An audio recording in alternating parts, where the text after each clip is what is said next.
2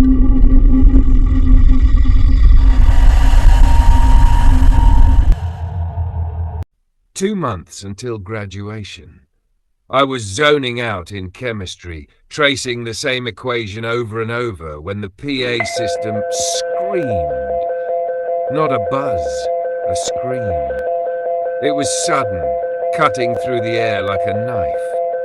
The principal's voice was unnervingly calm, code grey.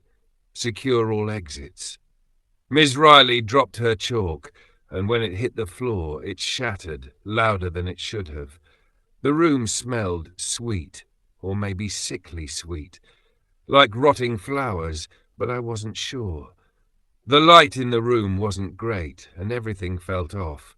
Jake leaned in and whispered, "They said a guy tried to break in last week, left handprints on the gym doors, all black like charcoal." The hall lights flickered and died, casting everything in eerie half-darkness. Shadows pooled under the door, stretching across the floor, thick and unnatural. Then, knocking. Slow. 3 raps, not on our door, but the one across the hall. At first I thought it was the janitor, but the knocking, it moved, room to room, closer, and when it reached our door, the handle jiggled, almost like someone trying to get in.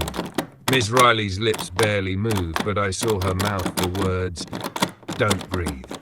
After that, everything seemed wrong. I started seeing things. A figure in the yearbook photo, hood up, face blurred, but the lights weren't great, and the photo was old. I told myself it had to be a trick of the light, and the shadow in the library that crawled along the ceiling, it could have been a trick of the bookshelves, or maybe I'd been staring too long. I told my friends, but they laughed. "You're just stressed about finals," they said, but I wasn't sure anymore. At graduation, I felt someone behind me, a cold breath on my neck, or maybe it was just the draft.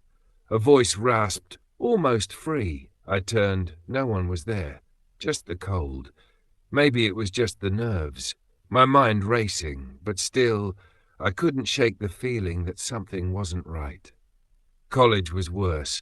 My dorm faced the woods. Nights I'd wake to tapping on the window, not branches, fingernails. My roommate swore it was raccoons. But one morning I found mud on the sill. I didn't think much of it.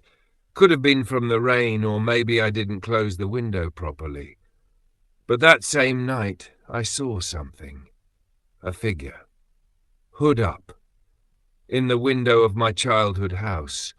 Maybe it was just the trees, the way the shadows played tricks, but I couldn't stop thinking about it. Last week, the bus. Rain hammered the roof. I was scrolling through memes when the lights flickered. Then I felt it. Something. Cold. Like the temperature in the seat behind me had dropped. A shape slid in, but no footsteps. Nothing. Just cold. "You're smarter than them," the voice hissed, so low I wasn't sure I heard it right. "But you still don't see the strings."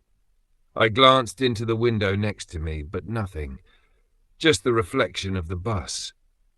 I turned around fast, but the seat behind me was empty. After that, I tried to brush it off, but I couldn't. The feeling stayed with me, and tonight, the scratching started, not under the bed. Inside the vent, I swear I heard it, soft at first, then louder.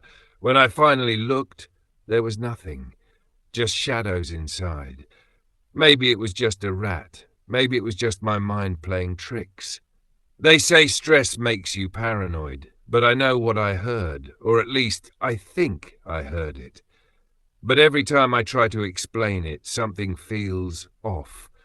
My mind keeps telling me it's real, but I wonder, maybe I've just been conditioned by all the stories I've heard. Maybe it's just me, or maybe something's really out there.